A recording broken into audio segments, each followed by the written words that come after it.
Priya, and thank you all for coming, especially in what I understand is a kind of nutty semester for the department. Extra thanks to Priya for setting this up. Some of you may know from Priya directly that Priya and I are longtime colleagues and friends, and so it's especially fun for me to be here today, and all the more so because I've been writing my dissertation remotely from DC when my department is in LA, and so I've largely been a hermit for the past 6 months. And so anytime I get to leave my house and talk to people, like face to face, it's like Christmas, basically. Only better because I don't have to tell my aunt that no, I'm not actually getting a PhD in the internet. So this is, as Priya said, this is a chapter from my dissertation, which I'll be defending in a little over 2 months. Thanks. And this is still a work in progress, so I'm really eager for any kind of feedback or questions or anything like that you may have. So the title of the dissertation is Use Signal, Use Tor, the Political Economy of Digital Rights Technology. And I'm going to say a few words about the dissertation in general before I move on to the specific chapter, just for context. So what I'm interested in with this project is the political economy of some of the new communication tools that help 21st century social movements happen. This is what I call digital rights technology, and that's any kind of hardware or software that helps people get around online censorship or evade electronic surveillance in one way or another. And I bet you guys use some of these tools yourselves, possibly without even knowing that. If you use Signal, if you use WhatsApp, if you've ever used the Tor browser, if you use a VPN, whether it's for privacy purposes or maybe to access the library research databases from home. These are all tools that can be used as digital rights technologies, even if they have other applications. But what I'm specifically interested in is the use of these tools to protect human rights. And I decided to focus on this in my dissertation in large part because I realized early on that through my work with Ranking Digital Rights, which is where I met Priya, I have a really privileged position as a scholar activist where I have a lot of access to both activist communities, to tech and hacker communities, but also to insider policy circles in DC and elsewhere. And my academic background is in international relations, communication, and policy advocacy. So I bring a mixture of all of those lenses to this research. So here are some of my big research questions that I won't read out loud, but really I'm interested in the question of how are we negotiating as human societies, plural, who gets to communicate what to whom, under what circumstance, with what kind of oversight, and who gets to derive economic benefit from these arrangements. As you all know, until not so long ago, communication was largely circumscribed by how you could transport the physical artifact that the message was encoded on. And that hasn't been true for several decades. But we're still grappling with what that means as a society. And that makes sense. I mean, how many centuries did it take for human society to deal with the printing press, for example? So it makes sense that this is still very much under contention. So the research methods are all qualitative. I am capable of doing math, I just choose not to. So I have a series of 4 ethnographic case studies that are mostly semi-structured interviews, but supplemented with content analysis, participant observation in various conferences and gatherings. This was greatly facilitated by the series of policy fellowships that I had at Ranking Digital Rights between 2014 and 2017.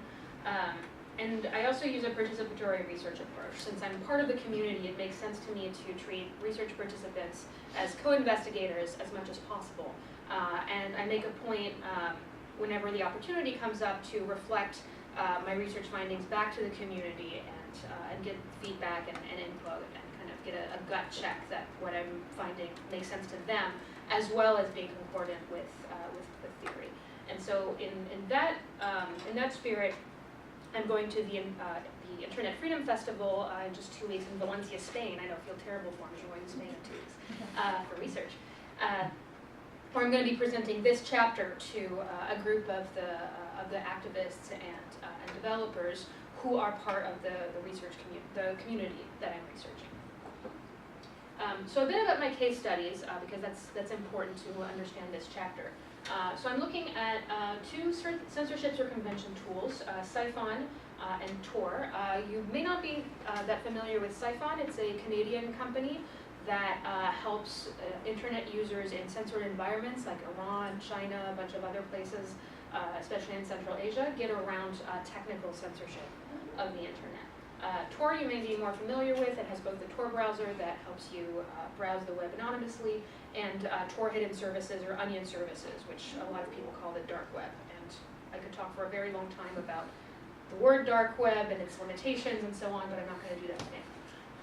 And then I am also looking at encrypted messaging apps. Signal and WhatsApp is the main case study here, and I put those two together because for a couple years now, WhatsApp has been powered by the Signal protocol. So it's the same encryption. It was a deliberate decision made by the open source developers of Signal and the WhatsApp executives to embed this very robust encryption technology into the most popular encryption tool on the planet. And that's had a lot of repercussions for law enforcement, for intelligence, for social movements, for a lot of different things.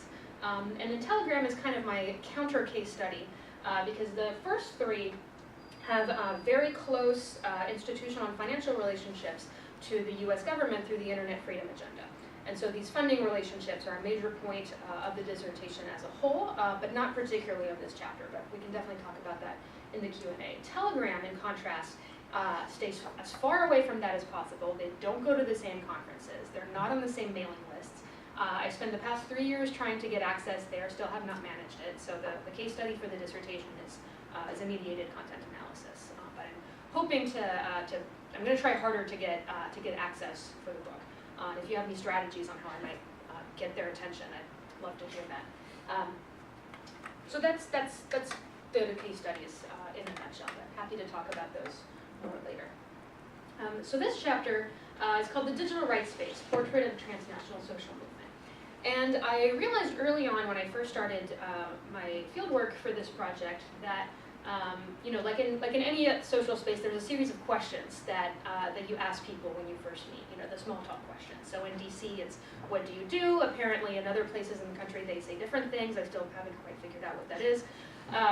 But at the Internet Freedom Festival and adjacent spaces where this activist community gathers, it starts with, well, what's your name? Because that's polite. What do you work on? Which is slightly different than what do you do? What do you work on? Where are you based? Which is different from where are you from or where you live. It's more open to interpretation. There's a lot of digital, global nomads and people who don't really have a home address and so on in this space. And how long have you been in the space? And that was a really interesting question because first the space, you mean outer space, like physical, like three-dimensional space, like what is this? But what they meant was the digital rights space. So, and by that they meant the assemblage of social spaces where activists, policymakers, coders, policy analysts, lawyers, journalists, all kinds of different people in all kinds of different occupations work together towards these shared norms and values. And that doesn't mean that all of their norms and values are completely shared and completely identical, but there's enough overlap that there's a sense of common ground and working towards a common purpose. But the question of how long have you been in this space also signifies that this is a space that you can enter, that anyone can enter, that is not identity-based in the way that other social movements are. Well, you're either a woman, you're a woman, you're gay, you're of a particular ethnic background, and so on, or class background, et cetera, et cetera. But this is, when did you make the choice to become a part of this community? And I also realized very quickly that the preferred term of art was the digital rights space. And so that's the phrase that I use kind of throughout. So in this chapter, these are my research questions. So I'm interested in what the broader context that the freedom technologists, to use John Postal's term, that I look at in the case studies, that they operate. Where did this digital rights movement come from? What are the historical antecedents? And where is it going? And then specifically, how are tensions related to gender, diversity, and oppression manifested and addressed within the digital rights space? And this is what I'm going to spend most of the talk talking about. because frankly I think it's the most interesting. It's where most of my original fieldwork comes from related to this chapter.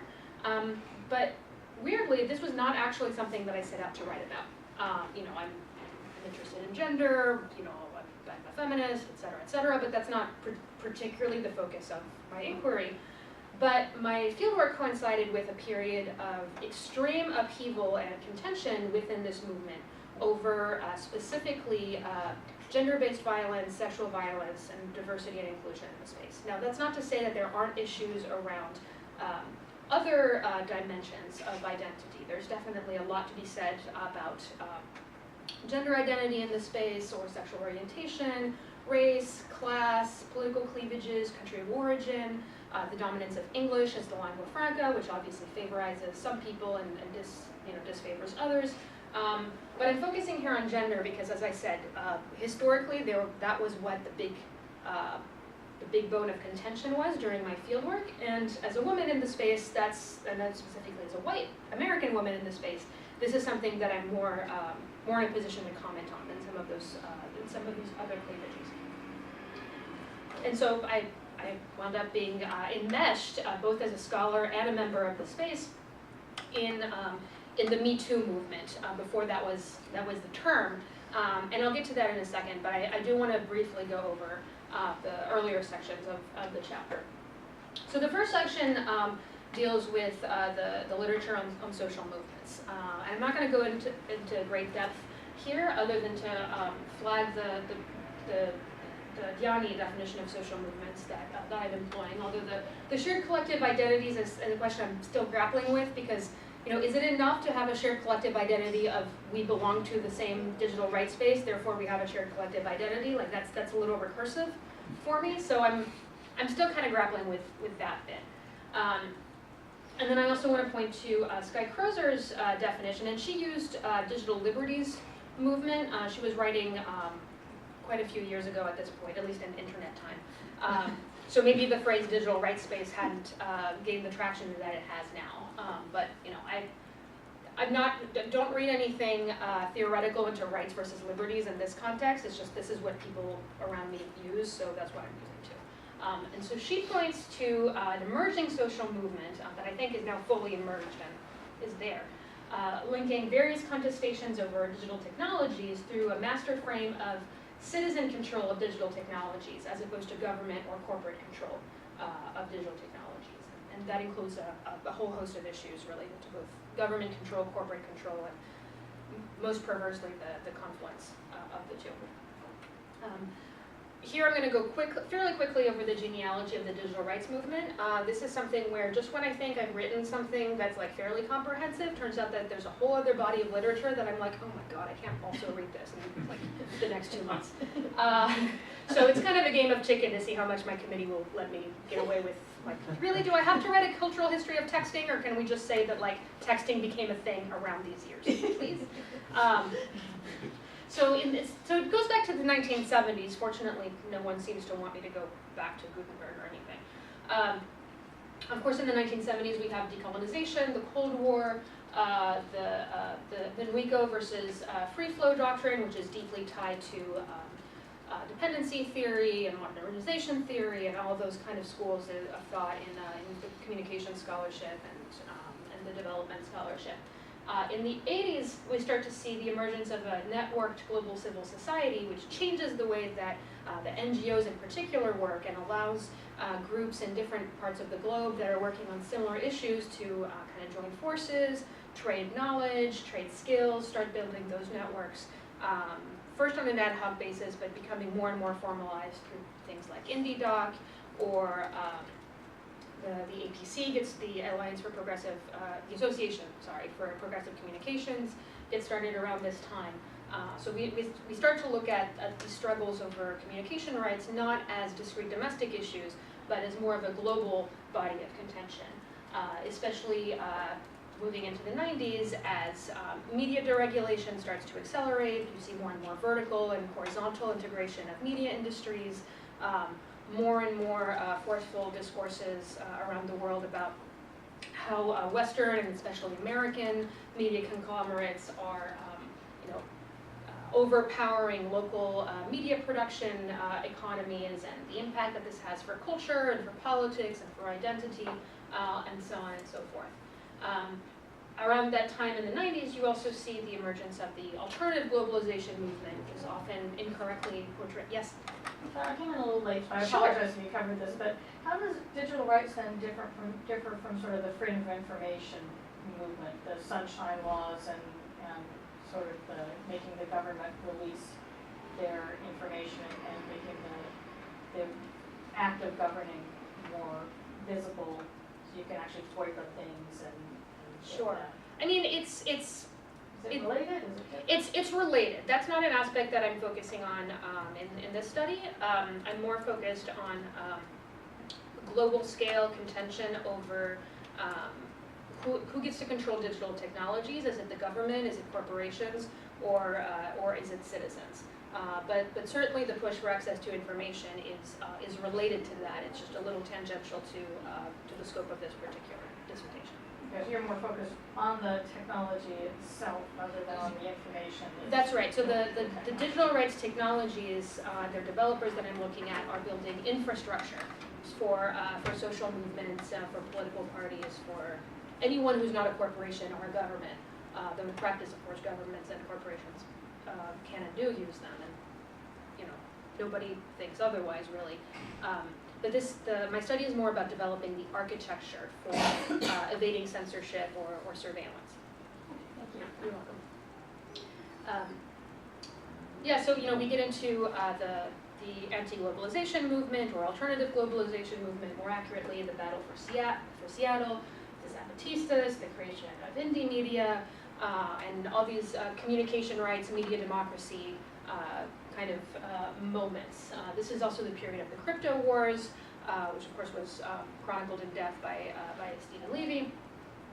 The early hacktivism, the beginning of DDoSing as a form of contestation, electronic disturbance theater, all that stuff kind of, and yes, I'm doing the hand-wavy thing because this is one of the sections that I need to go back and kind of flesh out a bit more.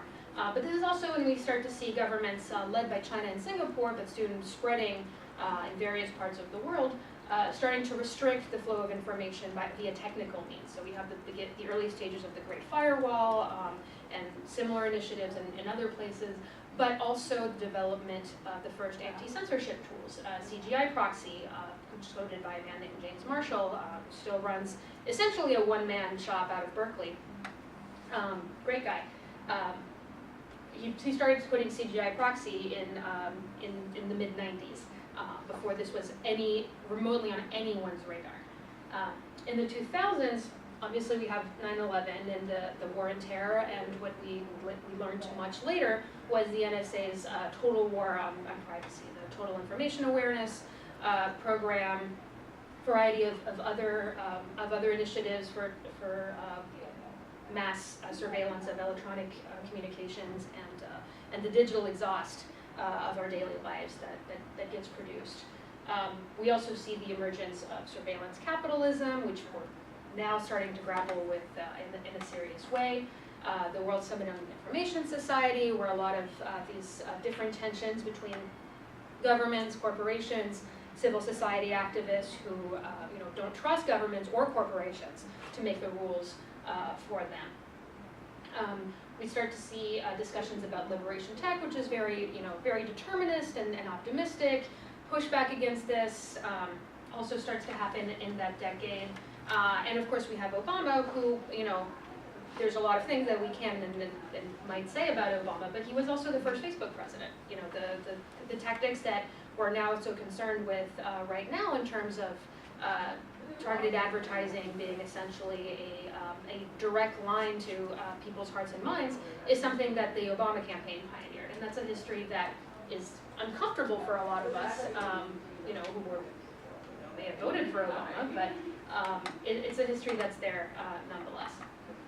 The past 8 years have been mind-blowing. I mean, if the first few decades were kind of hectic, like this is just what I could fit on the one slide and then moved on, right? We have WikiLeaks, we have the Arab Spring, we have Occupy, the Indignados, a bunch of color revolutions, Surveillance capitalism keeps growing, of course. Snowden and all the pushback and reactions to Snowden, many of which were not remotely designed to curb surveillance, even if they were spun that way. Data localization, for example, does absolutely nothing to stop, and that's the requirement for companies, for example, to store Russian users' data on servers within Russia rather than elsewhere. Does absolutely nothing to keep the NSA from accessing that data. In fact, it actually makes it easier for the NSA because it's fully within their legal remit, as opposed to hacking Google, which is not. And it also makes it easier for, in this case, to use the Russia example, for the Russian government to access that data. And then you have countries like France who have, a very robust public debate and outcry about, oh, these terrible Americans spying on us, blah, blah, blah, blah, blah. And then, a couple months later, they're like, oh yeah, we've actually been doing this for like 15 years. We're just going to legalize it real quick. Cool? All right, great. We have internet shutdowns, a push for digital ID, which is a project that Priya and I worked on last summer, which is, if you're scared about what's going on in the US and the global north, the west, whatever you want to call it, what's going on in India is way, way worse. Net neutrality gets passed and then repealed, and then the states are taking it on, and then we'll see what happens with that. More and more countries, especially in Africa, but not exclusively, have taken to just shutting down the internet when they feel there's a protest or something that might lead to a protest. Or there's one country, can't remember which one, might be the Gambia, for a while at least, was shutting down the internet between 8 p.m. and 8 a.m. every night, because they figured we want the benefits of the internet for economic growth, but we don't want all that pesky social change that people can use it from. So this is how we're going to do it. It doesn't work. It's like possibly one of the worst ideas that I've read about recently. But so everybody is still continuing to grapple with what does it mean that people can communicate without us controlling that. Then we get to the past couple years, to Brexit, Trump, and of course all the previous instances of that kind of media manipulation via social media sites and the advertising function and the targeted advertising and gaming the algorithms and so on. Starting to have a slow reckoning with surveillance capitalism. Very interested to see how that goes. And then we have the EU implementing the GDPR in just a few months. Here again, very interested to see how that's going to go. So that's the context that this social movement comes from. And something that I identified in the course of my fieldwork is that there's really two main groupings within this social movement. One is more of the social justice, human rights, etc., fairness, equity, good stuff side of things. And on the other side, you have the more computing cultures. So that's where you have the hackers, the free and open source software movement, the cypherpunks, and so on. And there's a good deal of overlap there in terms of ultimate goals and values, but there's enough tensions that flare up that that is prompting a lot of negotiations and hard conversations between these two broad groupings. And the place where this has erupted in the past 3 years has been over gender and sexual violence. And what's happened in the past 3 years, starting in 2016, well, let me tell you first about the very beginning of my fieldwork in 2015. So I go to Spain for the Internet Freedom Festival because somebody had told me that there would, that most of the tour developers would be there, and then all these activists from around the world would be there, and also policy people and State Department people, and that it would be a really interesting site to kind of get a sense for this field site. And it was in Spain, so of course I wanted to go. And I started asking questions about, at the time I was mostly focused on Tor.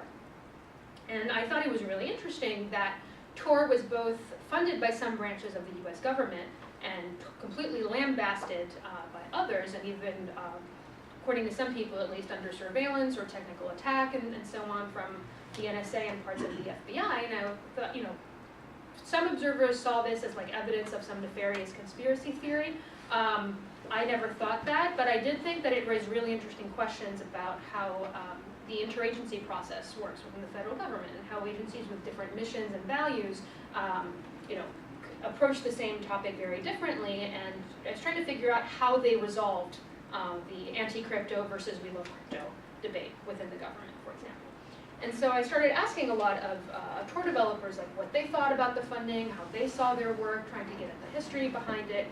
And to a person, everybody started bringing up conspiracy theories involving the CIA, WikiLeaks, and this guy Jacob Applebaum.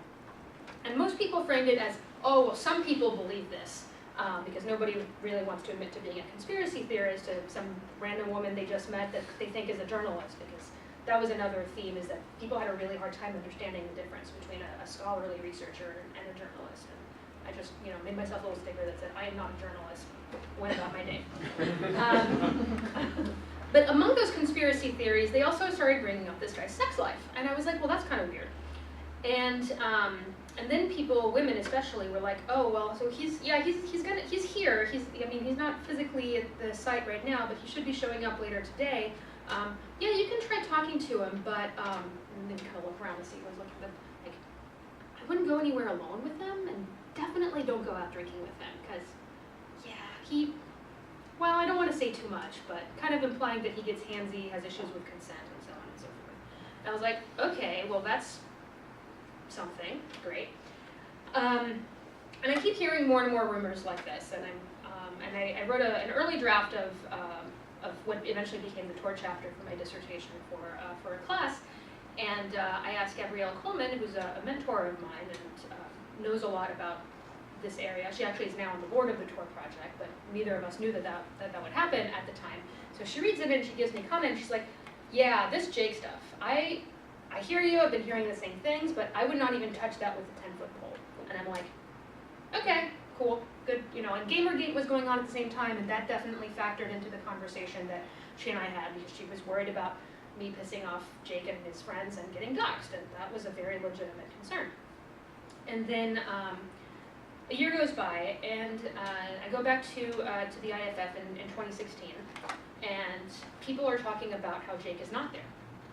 And what I found out a few weeks later is that at the previous year, in 2015, there had been an effort by a number of people within the Tor project to confront Jake about his pattern of bullying, harassment, and sexual assault. And because for all kinds of reasons associated with their anarchist worldview, they didn't want to involve the authorities in any way. And they also knew that that was probably not a particularly productive path anyway. And they tried to confront him. He heard about this. He started, kind of dismantling and the network of people that had rose up to oppose him. There was a big confrontation between him, another senior staff member, the board, and the senior leadership. And at the end, both he and the other person, who I don't have, the situation has been reported publicly in the press, but I don't have this person's permission to say their name, even though it's been reported elsewhere. But so this person and Applebaum were both offered the choice to either quit with severance or take a 2-week suspension without pay and then be put on a performance improvement plan. What's weird is that the charge, so to speak, for Applebaum was of bullying and harassment. There was no mention at that time of assault. The other person was charged with spreading rumors about the Tor project, those rumors being, don't leave your drink unattended around Jake because he might put a drug in it. And so he stayed, she left. But a few weeks later, Tor had at that point gotten a new executive director who actually had experience as an executive director, didn't have this programmer supremacy belief that, of course, computer scientists are the most qualified people to do absolutely everything. They're computer scientists. I mean, they're practically God, right?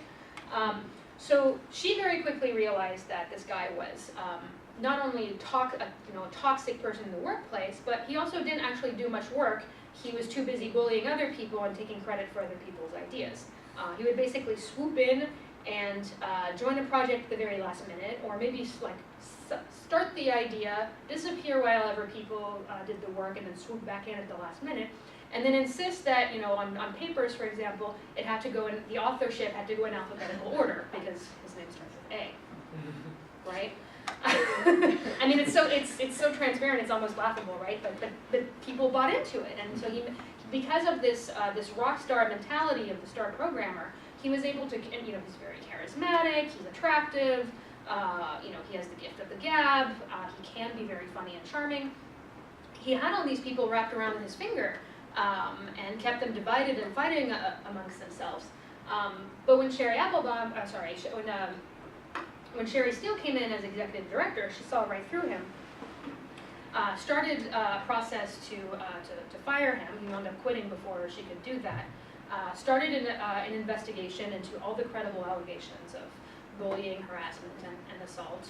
In the meantime, there had been a number of efforts to blog about him. I mean, that's a whole other effort, that has a bit of a vigilante justice feel, but with principles behind it, if that makes sense. Like there was a lot of writings about how do, you know, reconciliation and truth-telling, and what's a process of, let's design a process for rehabilitating this guy, and so on. It was not just about smearing him, and I mean, the smears are accurate, so I'm not sure whether smearing is really the right term. But it wasn't just about outing him and getting him away. There was a genuine effort to rehabilitate him. But that's when all hell broke loose. Both the tour community, which includes the staff, the volunteers, but also the relay operators, and the broader hacker and digital rights advocacy communities, were basically torn over the question of, is this true, or is this a CIA conspiracy to take down the guy who's friends with Julian Assange? And yes, if you're noticing the parallel between the allegations about Applebaum and Assange, don't worry, everybody else has noticed it too. And it really fractured the community for a very long time. So I took a step back from my field work at that point, because I was like, well, this is not the time to talk to these people. They're traumatized, they don't trust each other, much less anyone else. So I kept track of what was going on online and documented blog posts and that sort of thing, but really stepped away from the ethnography at that stage. And people started to come back, and there were a number of internal processes to the tour project to rehabilitate, not Jake, because he was not going to be cooperative, and the top leadership pretty much wrote him off as, no, he's done, he's gone, he's toxic, go away. But not lesser people, but people lower on the totem pole within the tour project were by all accounts successfully rehabilitated. And then this fall, just as people were starting to be like, okay, well, maybe Jake was an aberration, we actually don't have this big of a problem, we've dealt with Jake, so on and so forth, the news comes out pretty much simultaneously that this guy, Morgan Marquis-Boire, who is a really, I mean, in terms of like, he actually does the work. I mean, as much as Jake just claims other people's work as his own, this guy is actually a very talented security researcher, which made him all the more scary because it turned out that he had been raping women, and I'm not going to go into the sordid details, though the Verge has been doing incredible investigative journalism into these claims. Because he would threaten them and say, oh, I know how to get into your machines. Like, if you say anything about me, I will destroy your life. I will destroy your family's life. I will destroy your friend's life. And he did this across 3 continents. And it's a really fascinating story in this Verge article by Chloe Ann King, who's a woman who knew him back in New Zealand when they were in their early 20s, who kind of really pushed forward the movement to out this guy and to stop him. And then a few weeks later, the news comes out that this other guy, Ali Boggy, who I used to think of as a friend, was also a serial rapist. That there had been, at least, currently he's indicted in Canada, which is where he lives. There had been a previous charge 10 years ago that was ultimately dropped. There's an investigation going on right now into the inner workings of ASL 19, the organization that he led, into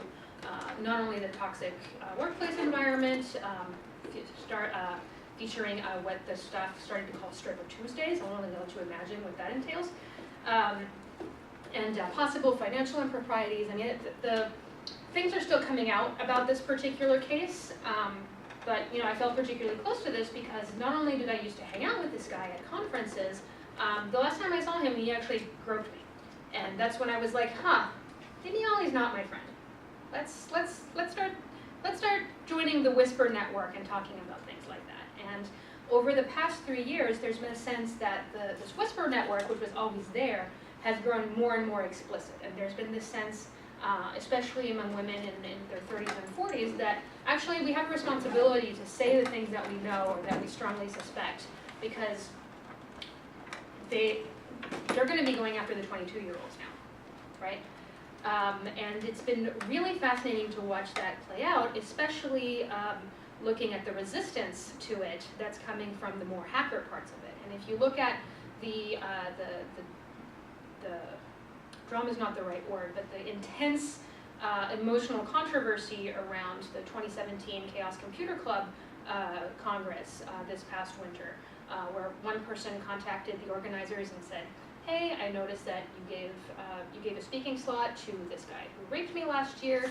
Here are all of the police records, my hospital report, pictures of me with like marks on my throat from when he strangled me, and so on. Could you maybe think about not inviting him to speak? And they pretty much were like, oh, well, we don't know what happened. It's a he said, she said, and I have to let the authorities do their job, and innocent until proven guilty, and due process, and witch hunts, and you can kind of imagine how that went. And this is something that's still going on. I mean, at the end of the day, the person in question was allowed to give his talk. The survivor also came, but had a robust system with buddies and so on to ensure their safety. Interestingly enough, there are at least 20 known submissions of talks about these issues, about gender, diversity, inclusion, safety, etc. Every single one of them was rejected. One woman, Masala Mardan, who's a PhD student at Oxford, was giving a talk about information controls in Iran, which is her area of expertise, and cut her talk short and hijacked her own talk to talk about sexual violence. It's on YouTube. It's a great talk. Masa's one of my personal heroes. Masala Mardan. I can spell that for you after later. And the people who were at the talk, reacted very positively, but there was a lot of like, oh, this kind of stuff gets in the way of the work, because the real work is programming, right? Everything else is a distraction. And so these vignettes kind of highlight for me the way that these two groupings within the movement are really duking it out right now over whose values are going to take precedence. And of course, in any movement, there's a lot of room for diversity of this. Maybe this group, everybody wears suits and like lobbies Capitol Hill, and this group, everybody wears hoodies and builds websites or circumvention tech or whatever. There's plenty of room for that. But at the heart of it, it's a question about whether this is a tech movement or a human rights movement. And I completely forgot that I had this slide. I should have put this up a while ago. But this kind of contextualizes things for you a bit, I think. And they're really duking it out. And I hope the human rights side wins. I mean, obviously that's kind of the trajectory that I come from. But it's been very clear throughout my fieldwork that there's very real demographic differences, ideological differences, differences of career path. Did you come up as a programmer and eventually learn about the social justice bits, or did you come up as a human rights activist or a social scientist and so on, and then come to appreciate the ways that technology impacts the issues that you're interested in? And we're going to see how this goes. So a bunch of references here. I don't think I have anything from Masa here. And yeah, thank you. Appreciate your time. Great. Thank you so much, Natalie. So we have 15 minutes, Q&A, feedback, any thoughts? Well, that's one answer to the question, why aren't there more women in high tech? Yeah, right. Yeah, when to do your job well, you have to go to conferences and present, give talks, network, learn the cutting edge. But that persistently, the people who look like you are treated like sex objects and not like people and professionals and experts. Eventually, you're going to burn out and figure that you could be doing literally anything else with your time and be happier with it. So is this a more American problem, or is it an international? It's an international problem.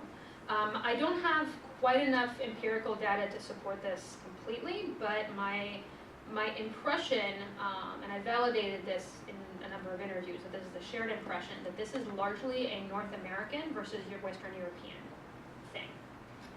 With the Western Europeans, and especially the Germans, being much more on the, like, but he does good work, this is a distraction from the real work, and, you know, that side of things, and the North Americans who are involved in this movement being more outspoken about intersectionality and diversity and inclusion and that sort of thing. And I focus here on and this is specifically within the digital rights tech development, which is largely a global north phenomenon. The people who are involved in this kind of development at the level of these tools that are very widespread, very well funded, et cetera, tend to be based, at the very least, in the global north.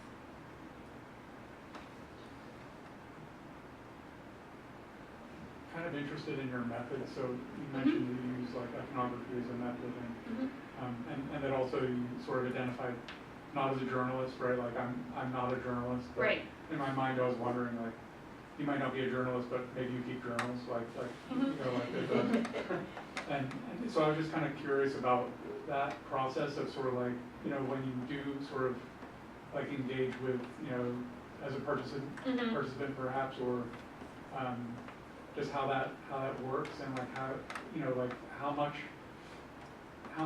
like you, I mean, I guess you are interested yourself in human rights, right? So like you have that in common with the groups that you're studying, right? So I guess, like, does that help? Does that absolutely. help you in your work? Absolutely. I mean, like as I briefly mentioned, I worked throughout most of the field work. I was working sometimes part-time, sometimes closer to full-time or even full-time plus for Ranking Digital Rights, which is where Priya worked before coming to the School of Information. Well, that's how we know each other. And so I was attending a lot of these conferences in a dual role that I was always very explicit about, as I work for Ranking Digital Rights, so I study I study how private companies govern the way people live online. But I also am in this PhD program, and this is what my dissertation is on. And I was always very explicit when the conversation turned to something, related to my research. That, hey, do you mind if I take notes about this? Like, is this on deep background? Can I quote you on this? Can we talk about this later when I have my computer so I can take notes? And so on. And I respect all of that. So there's a lot of things that I know that I don't write about. I think it's impossible. It would be impossible for that to not inform my work, in the sense that I know if something is not true because of some privileged information that I have. Right. I'm not going to write the thing that's not true, even if the publicly available information might suggest that. If that makes sense. Yeah. But I did. So I have a standard interview script that has different questions for different types of interviewees, of course. I workshopped my research design and data protection protocol at a conference at the Citizen Lab at the University of Toronto, and got feedback from people on like what questions are okay to investigate, what are not, and they were like, don't do a network analysis of the movement. No one wants that except maybe like repressive governments, and so just don't do that. So occasionally I get questions and like very traditional academic spaces of like, oh, well, why don't you do a network analysis? And I'm like, because that would be bad and people would die, that's why. And they also were completely unanimous that they would not be comfortable having their voices recorded, so I don't record anything. They were like, maybe a few people would, nobody would be okay with you using a commercial transcription service. And I knew that I was going to be doing upwards of 100 interviews and that I just did not want to transcribe that myself. I mean, I totally respect people who do it that way, but I just didn't want to. So I took contemporaneous notes on my laptop. And then there was a process that a few people waived. They were just like, nah, I don't want to do this.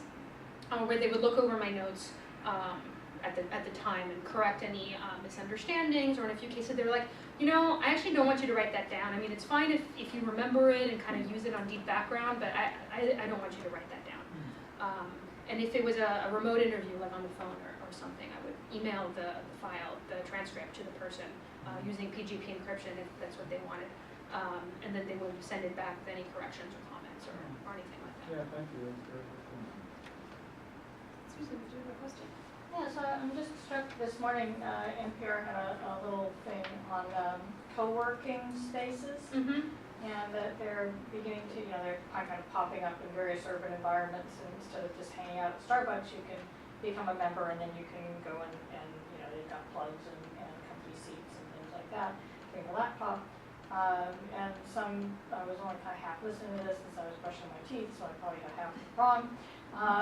But some complaints that some of them may be turning into sort of frat house kind of environments, and so can you have women-only co-working spaces, or is that illegal discrimination on the basis of gender? So what do we do about this?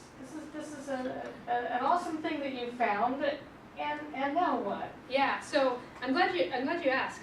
So there's a push right now for professionalization, essentially. And that takes a variety of forms, the codes of conduct being one of the main ones.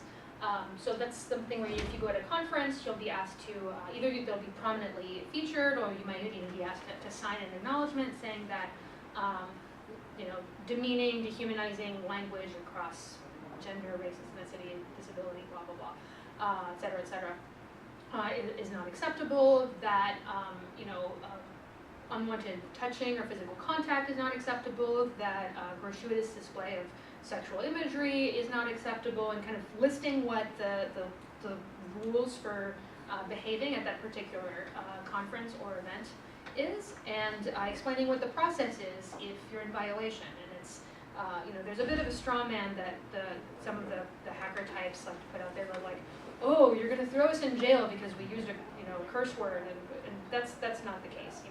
It's a very proportionate system of having people who are trained and empowered to have this role, who might pull you aside and say, hey, you used this word during the last session. I just want to talk to you and let you know that that's not really cool, because that's something I'm sure maybe you didn't mean anything by it, but that reinforces oppression against women or people from this group or that group, etc. And if or you might be asked to leave a party and say, hey, you know what? I had a couple complaints about your behavior tonight. Maybe it's time to call it a night. I can call you a cab if you want. We'll see you in the morning. That sort of thing. And so it's a very graduated response to nip problems in the bud, essentially, before they arise to the point of the truly dire circumstances. And on the one hand, you have the hacker types who see these spaces as their clubhouse, not as their workplace. They see it as their clubhouse. And this is fun, and you're infringing on my freedom of speech, and what is the safe space nonsense, and so on. And it really tracks a lot of conversation in the broader culture, which is unsurprising, of course. But it's saying that the way that you have things now, it's the tyranny of structuralism. There are still rules, there's still people who are dominant. It's just that it's completely opaque, it's completely unaccountable, and it's the law of the jungle. We're trying to make this a space where all kinds of people can participate, not just people like you, not just the loudest voices. And so maybe for the co-working spaces, I think having codes of conduct of how you behave in a co-working space is the way to go, right? I mean, we have, in offices we have norms, and those norms have changed quite a lot over the years. I mean, I'm sure we've all seen a few episodes of Mad Men. Fortunately, most of us don't live in that world anymore. So I think that's But offices actually have an HR department. that's right. And a timeline office, and they have all the, I'm thinking, yes, you can take a step toward Uber. Uber didn't have such a, I mean, they actually had an HR office and a corporation, and they still were kind of a problem. Yeah. So, this is an even gentler sort of way of trying to structure and control it. And who's to say they actually do want everybody to participate? I mean, I've heard often enough, sure, we could make it easier for people to learn how to program, but why would we want people who aren't really excellent people to even be in our computer program? I mean, we make it hard so we only get the best. Yeah, And- no, and you're hitting the think crux there's of the debate there, absolutely. Yeah, so as a dissertation, what do you bring to bear on this? What are you trying to illuminate about this that is different from what an investigative journalist would bring to bear on this? Sure. I think this may have been before you walked in. So this chapter is context for the meat of my dissertation, which is the series of 4 case studies into what I call digital rights technology. And those are, that's any kind of hardware or software that helps people get around surveillance or censorship. And so I'm interested in these tools, and I have 4 case studies, which are these programs, of people who are at the confluence of the human rights movement and the free and open source software movement, who want to build infrastructure that's agnostic of content. They want to build the technical infrastructure for communication to continue to make social movements possible in the 21st century. Social movements obviously need to be able to coordinate and communicate with one another to plan their activities and carry them forward. But as more and more of communication is either subject to government or corporate censorship, surveillance, and control, that becomes more and more difficult. And so the idea behind these tools is to provide the means for that to continue to be possible. And so I'm interested in where these tools come from that many of us use every day, perhaps even without knowing it. If you use WhatsApp, for example, you're using the Signal protocol. And so this chapter here provides the context for the social movement in which these tools emerge and are created. And so this gender aspect is something that I was not initially planning to go into in such depth, but because these events were unraveling as I was doing my fieldwork and I became personally enmeshed in them, I decided that this was too important of a topic to leave on the table, and that and I was really encouraged by a lot of my research participants and colleagues, because it's a very blurry line when you're in my position, that yeah, this is really important, and we need smart, reasoned, theoretically informed commentary on this to help push back against the "but he does good work" and "oh due process" and "oh poor Jake Applebaum" conversations that are going on. So it sort of feels as though it's drifted from sort of an anthropological ethnography of kinship networks and such into sort of, and of course you get sucked into this, but would an anthropologist say you've gone native, and it's now becoming more of a, well, this is really messed up, and an expose similar to blood diamonds, and understanding where these things come from and whether you really want to support Right. that. I mean, I wouldn't say that I've gone native, because I was always native in the first place. Okay. And I've always been very upfront about that throughout my research design and so on. My interest is in policy formulation, and how, because along with a number of scholars like Zeynep Tufekci, Rebecca McKinnon, Katie Pierce, Sarah Kendzior, I'm extremely concerned that we might be creating headfirst towards what Rebecca McKinnon has called networked authoritarianism. And so, which is the use of technologies, digital technologies, to create an all-encompassing surveillance society. And we see different parts of the globe converging in that way from different places, but it's becoming more and more apparent that this is a very real risk, in my view. And so my ultimate interest with this dissertation is to focus on the digital rights social movement as a place where we can draw inspiration for how we fight back. And because there's been so much scholarship on the corporate angle, on the government angle, and that scholarship is terrific and really important. But I think there's been a lot less on the social movement angle, and and I want to move beyond our government's evil or our corporation's evil. Like, which one is worse? Like, which one do we need to work? Which is the lesser evil that we can ally ourselves with?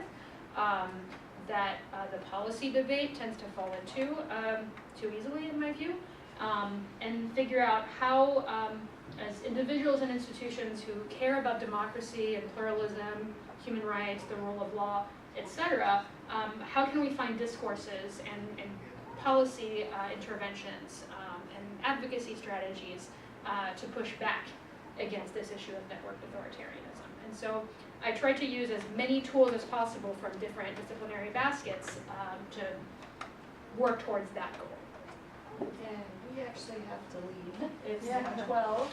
We're out of time and someone needs the room. But Thank you so much for coming and for your questions. Really appreciate it. Thank you. Let me write down the thing for you. Yeah, it's interesting to see how